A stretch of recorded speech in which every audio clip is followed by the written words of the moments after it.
नमस्कार. सर्व शेतकरी बंधूंचे जमीन वाचवा कार्यक्रमात स्वागत आहे. आपल्या गावात जी पण जमीन आहे त्या सर्व जमिनीमध्ये जर आपण एकाच प्रकारचे बीज, खते, एकाच ठिकाणचे पाणी दिले आणि एकसारखी मेहनत केल्यानंतर सुद्धा एकसारखे पीक येईल का? नाही. का? कारण प्रत्येक ठिकाणची जमीन वेगळी आहे. म्हणजेच सर्व गोष्टी जसे बीज, खते, पाणी आणि मेहनत एकसारख्या असून सुद्धा जर जमीन वेगळी असेल तर पीक वेगळे येते. या ठिकाणी एक गोष्ट तर पक्की आहे की पीक येण्यामागे जमिनीचे योगदान सगळ्यात जास्त महत्त्वपूर्ण आहे. जमीन हलकी तर पीक हलकं, जमीन चांगली तर पीक चांगलं. जर जमिनीला आपण ताकदवार बनवली तर चांगलं पीक घेण्यापासून आपल्याला कोणी थांबवू शकतं का? नाही. मग जर जमिनीला ताकदवार बनवायचं असेल तर तिला समजून घेणं गरजेचं आहे. जमिनीला बारकाईनं समजून घेण्यासाठी आमच्या तज्ज्ञांनी तिचं 3 भागात विभाजन केलं आहे. पहिला भाग भौतिक गुण. जमीन दिसायला कशी आहे? लाल आहे, काळी आहे की सफेद आहे? जमिनीची पाणी धरून ठेवण्याची तसंच सोडण्याची क्षमता किती आहे? हे जमिनीचे भौतिक गुण आहेत. यांना आपण बदलू शकतो का? नाही. पण याच भौतिक गुणांच्या आधारे आपण कोणतं पीक लावायचं ते ठरवतो. आता दुसरा भाग रासायनिक गुण. भौतिक गुणांच्या आधारे आपण ठरवलं की आपल्याला गहू लावायचे आहेत.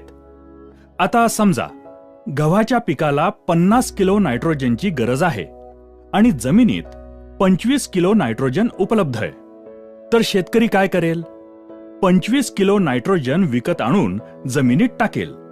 याचा अर्थ असा की ही जी काही तत्व आहेत जसं nitrogen, potassium, phosphorus, copper, zinc, boron, calcium इत्यादी, ही सर्व तत्व जमिनीच्या रासायनिक भागामध्ये येतात. त्यावरच आजपर्यंत शेतकरी काम करत आला आहे. या तत्वांवर काम करण्यासाठी शेतकऱ्याकडे 2 मार्ग आहेत. एकतर शेतकरी रासायनिक खते किंवा बाजारात उपलब्ध असलेल्या उत्पादनांच्या माध्यमातून ही कमतरता भरून काढतो, नाहीतर शेणखत किंवा कंपोस्ट खत या माध्यमातून भरून काढतो. आता शेणखत किंवा कंपोस्टमध्ये काय आहे? तर यामध्ये सर्व तत्वांचे भांडार आहे जे या खताच्या माध्यमातून पिकाला मिळते. याचा अर्थ हा की आत्तापर्यंत शेतकरी किंवा जेवढ्या पण कंपन्या आहेत त्या याच भागावर काम करत आल्या आहेत. तो म्हणजे दुसरा भाग जमिनीचे रासायनिक गुण. म्हणजेच किती तत्व उपलब्ध आहेत आणि पिकाची गरज किती आहे त्यानुसार तत्व कमी जास्त करणे. आता आपण बघूया की भौतिक गुण आणि रासायनिक गुण यांच्या व्यतिरिक्त तिसरा भाग काय आहे आणि आपल्याला तो जरुरी आहे का? आणि हो, त्यानंतरच आपण त्यावर काम करायचं की नाही ते ठरवूया. तिसरा भाग ज्याला आपण म्हणूया जैविक गुण. जेवढे पण जीवाणू आहेत ते जमिनीच्या जैविक भागामध्ये येतात. आता हे जीवाणू आपल्यासाठी गरजेचे आहेत का? हे माहिती करून घेण्यासाठी आपण काय करू शकतो?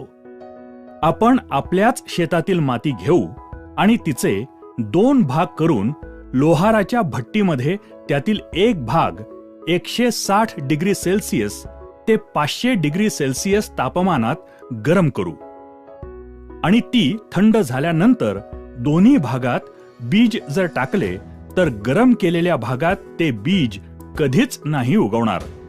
असं का?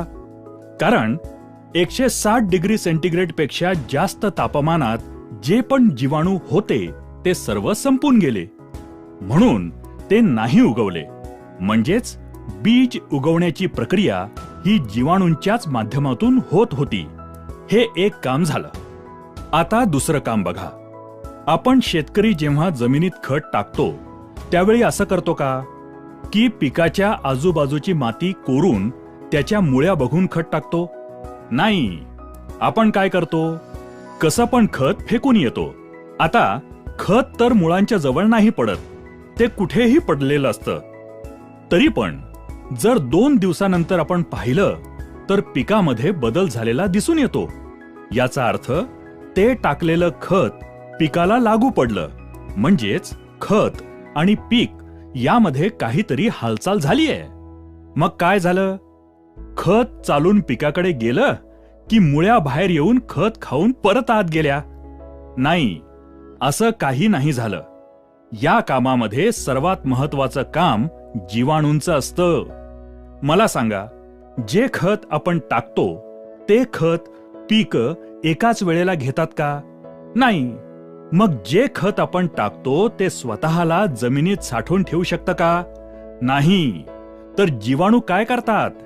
शेतकरी जी खतं टाकतो त्यांना साठवून ठेवून पिकांना जशी गरज लागेल त्यानुसार ती खतं पिकात पोहोचवण्याचं काम करतात.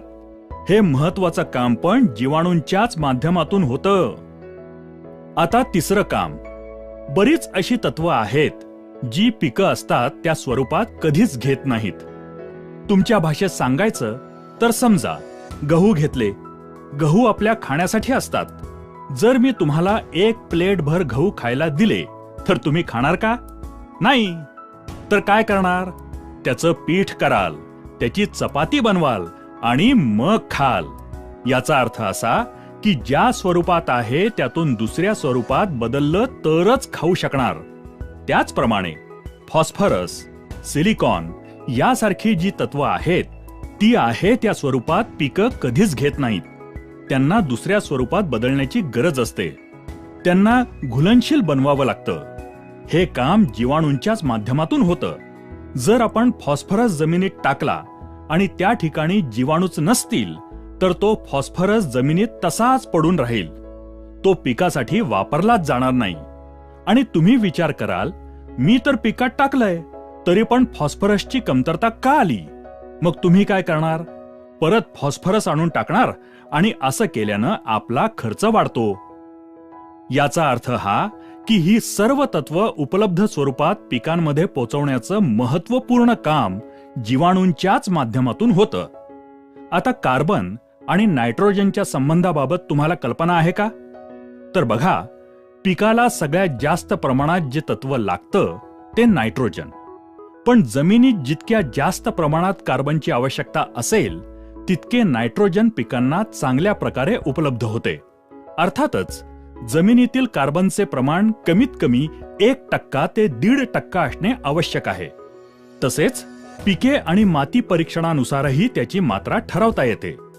आता शेतकरी काय करतो?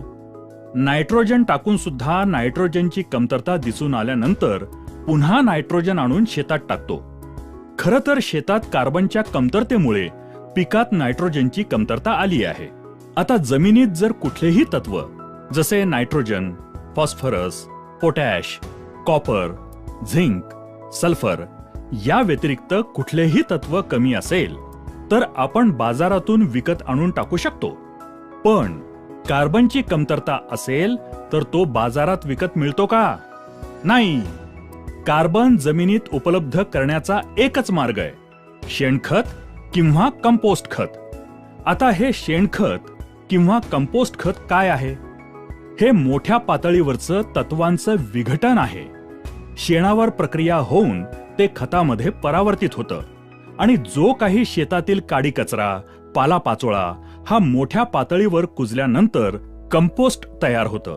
जेव्हा शेतकरी हे सर्व शेतात टाकतो तेव्हा जीवाणू त्यावर प्रक्रिया करून या खताचं सूक्ष्म पातळीवर विघटन करून त्याच्या आतमध्ये जी तत्व असतात ती काढून पिकांपर्यंत पोचवल्यानंतर जो भाग उरतो तो कार्बन असतो. याचा अर्थ हा की जमिनीमध्ये कार्बन उपलब्ध करण्याचे सर्वात महत्वाचे काम पण जीवाणूंच्याच माध्यमातून होते. आता पिकांच्या वाढीसाठी हार्मोन्सची आवश्यकता असते. रोपांना फुलांवर येण्यासाठी आणि फुलाला फळामध्ये बदलण्यासाठी सुद्धा हार्मोन्सची आवश्यकता असते. हे हार्मोन्स तयार करण्याचे काम सुद्धा जीवाणूच करतात. आता रोपाला वेगवेगळ्या आजारांपासून, कीटकांपासून बचाव करण्यासाठी स्वतःमध्ये औषध तयार करायची असतात. बघा, कधी कधी आपल्या शरीरावर काही कापलं तर बिना औषधानं ते बरं होतं. कधी कधी एखाद्या तंदुरुस्त माणसाला जर ताप आला तर बिना औषधानं तो बरा होतो. कारण आपलं शरीर आतल्या आतमध्ये औषधे त्यासाठी बनवत असतं. त्याचप्रमाणे पिकामध्ये ही जी काही ताकद आहे ती जीवाणूंच्या माध्यमातून तयार होते. आता पहिल्यापासून बघितलं तर बी उगवण्याचं काम, आपण जी खते टाकतो ती स्वतःकडे साठवून पिकांपर्यंत पोहोचवण्याचं काम, तसंच तत्वांना दुसऱ्या स्वरूपात बदलून पिकांपर्यंत पोहोचवण्याचं काम, तसंच कार्बन जमिनीत उपलब्ध करण्याचं काम, जोडीने हार्मोन्स बनवण्याचे काम आणि औषधे तयार करण्याचे काम, ही सर्व महत्त्वपूर्ण कामे याच जीवाणूंच्याच माध्यमातून, याच जमिनीच्या जैविक गुणांच्या माध्यमातून होतात. तर आता मला सांगा, आजपर्यंत शेतकऱ्यानं या जैविक भागावर किती काम केलंय? मी शेतकऱ्याला एक प्रश्न विचारतो की शेतीचा मजूर कोण आहे? तर शेतकरी म्हणतो, मीच शेतीचा मजूर आहे. मीच दिवस रात्र शेतामध्ये राबत असतो. जर शेतकरी मजूर आहे तर मी शेतकऱ्याला हातात एक बी देतो. शेतकरी स्वतः त्याला अंकुरित करू शकतो का? नाही. शेतकऱ्याच्या खिशात 100 गोणी खत आणून शेतात टाकण्याची क्षमता असेल, पण तो एकतरी खताचा दाणा उचलून पिकामध्ये घुसवू शकतो का? नाही. तर मग शेतकरी शेतीचा मजूर आहे का? नाही. शेतकरी फक्त सप्लायर आहे. शेतीची जी पण गरज आहे शेतकरी फक्त ते सप्लाय करायचं काम करतो. खरा मजूर तर जीवाणू आहे, जो शेतात जमिनीमध्ये काम करून शेतकऱ्याला पीक आणि उत्पादन देतो. याचा अर्थ हा की शेती हा शेतकऱ्याचा कारखाना आहे आणि त्याचा मजूर आहे जीवाणू. आणि आजपर्यंत शेतकऱ्याला हे माहिती नाही की याचा खरा मजूर कोण आहे. तर बघा, आजच्या तारखेला शेतामध्ये आपल्याला काय समस्या आहेत? जे बी आपण लावतो ते नीट उगवत नाही. जी रोपं उगवतात त्यांचं पोषण चांगल्या प्रकारे होत नाही. रोपांना फुलं चांगल्या प्रकारे येत नाहीत. जी फुलं येतात ती चांगल्या प्रकारे फळात परावर्तित होत नाहीत. शेतीत रोगराई वाढलीये. या साऱ्या समस्या, ही कामं जीवाणूंच्या माध्यमातून होत होती, ती आज होत नाहीत. आज माझ्या माहितीप्रमाणे एखाद्या मेलेल्या माणसाला जर 10 लाख रुपयांचं इंजेक्शन दिलं तर त्यामध्ये काही हालचाल होईल का? नाही. 50 लाखाचं द्या, 1 कोटीचं द्या, 10 कोटींचं द्या. आता बघा, 10 लाख किंवा 10 कोटी याला सुद्धा काही किंमत आहे. तरी सुद्धा आपल्याला काहीच रिस्पॉन्स मिळत नाही. याचा अर्थ हा की रिस्पॉन्स हवा असेल तर जीव असणं गरजेचं आहे. जेवढा जीव असेल तेवढा रिस्पॉन्स वाढेल. तर आज आपण शेतामध्ये फक्त इंजेक्शनवर काम करतोय, रासायनिक भागावर काम करतोय. जमिनीचा जिवंतपणा जागृत ठेवण्यासाठी काहीच काम केलं नाही. समजा एखादा कारखाना आहे आणि त्या कारखान्यात 100 मजूर काम करतात. 100 मजूर एकूण 10 टन उत्पादन काढतात. आता त्या कारखान्याच्या मालकानं त्या मजुरांकडे दुर्लक्ष केलं. त्यांच्या राहण्याची व्यवस्था केली नाही. त्यांच्या खाण्यापिण्याकडे लक्ष दिलं नाही. त्यांच्या आरोग्याकडे लक्ष दिलं नाही आणि फक्त प्रोडक्शनवर लक्ष ठेवलं तर ते मजूर तिथे टिकतील का? नाही. त्यांची संख्या दिवसेंदिवस कमी होत जाईल. 100 वरून त्यांची संख्या 30 वर आली आणि मालकाला 10 टन उत्पादन हवे असेल तर मालक काय करतो? कच्चा माल आणून कारखान्यात टाकतो. आता मला सांगा, 100 मजुरांकडून होणारे 10 टन उत्पादन 30 मजुरांकडून होईल का? नाही. मालकाने कच्चा माल वाढवलाय. खरं तर मजुरांची संख्या वाढवायला हवी. त्यांची काळजी घेतली तर 10 टन काय, त्यापेक्षा जास्त उत्पादन काढता येईल. आज शेतात सुद्धा हीच परिस्थिती आहे. शेतीचा खरा मजूर आहे जीवाणू आणि आपण जीवाणूंची संख्या वाढवण्याऐवजी, त्यांची ताकद वाढवण्याऐवजी कच्चा माल म्हणजेच रासायनिक खते वाढवतोय. यानं आपल्या शेताचं उत्पादन वाढेल का? नाही. तर आमच्या केरन कंपनीनं काय केलंय? तर त्यांनी, आता ही गोष्ट तर पक्की आहे की एकच जीवाणू सगळी कामं तर करत नाही. वेगवेगळ्या कामासाठी वेगवेगळा जीवाणू आहे. तर कंपनीनं काय केलं? जमिनीत फायदा करणारे जेवढे पण जीवाणू असतात ते सर्व जीवाणू शोधून काढले आणि त्या सर्व जीवाणूंची संख्या जमिनीत कशी वाढवता येईल, तसंच त्यांना काम करण्यासाठीचे वातावरण कसे तयार करता येईल यावर प्रयोगशाळेत संशोधन करून बायो ऑर्गॅनिक सॉइल सोल्युशन, बॉस, ओरिकेन, ओनिटॉन आणि कॅमिटॉन हे तंत्रज्ञान विकसित केले. हे तंत्रज्ञान जसे आपण जमिनीत सोडले तसे त्या जमिनीतील जीवाणूंची संख्या करोडोंच्या पटीनं वाढत जाते. तसंच त्यांना काम करण्यासाठीचे पूरक वातावरण तयार होते. त्यामुळे तुमच्या त्या जमिनीची ताकद वाढते आणि जमिनीमध्ये जीवाणूंच्या माध्यमातून होणारी सर्व कामे वेगानं सुरू होतात. शेतकरी जेवढा कच्चा माल किंवा रसायने शेतात टाकतो आणि मेहनत करतो त्याचे भरपूर रिटर्न्स शेतकऱ्याला त्याच्या शेतातून द्यायला सुरू करतात. बॉस, ओरिकेन, ओनिटॉन, कॅमिटॉन या तंत्रज्ञानाचा वापर शेतकरी त्याच्या जमिनीमध्ये वेगवेगळ्या प्रकारच्या स्लरीच्या माध्यमातूनही करू शकतो. जर शेतकऱ्यानं असं केलं तर त्याची जमीन खूप वेगानं रिस्पॉन्स देऊ लागते आणि माझ्या अनुभवानुसार ते पीक तुमच्या संपूर्ण भागात नंबर 1 चे पीक असेल. तसेच तुमच्या जमिनीची उत्पादन क्षमता सुद्धा वाढेल. मी शेतकऱ्याला एक गोष्ट नेहमीच सांगतो की पहा, तुमचं अर्ध आयुष्य गेलं कोणतं खत चांगलं आहे, कोणतं बी चांगलं आहे हे शोधण्यात, आणि आज पण तुम्ही शोधतच आहात. 3 महिने जर तुम्ही आम्ही सांगतो तसं केलं तर माझा दावा आहे की त्यानंतर तुमचा शोध संपेल. आम्ही तुम्हाला पूर्ण शेतात नाही टाकायला सांगत. तुम्हाला जेवढं टाकावंसं वाटेल तेवढ्याच एरियात टाका आणि बघा, जर तुमच्या जमिनीत बदल झाला तर तुम्हाला दुसऱ्याच्या विश्वासाची गरजच नाही. हे घेऊन तुमचं संपूर्ण शेत, संपूर्ण जीवन कसं चांगल्या प्रकारे समृद्ध करता येईल ते तुम्ही ठरवू शकता.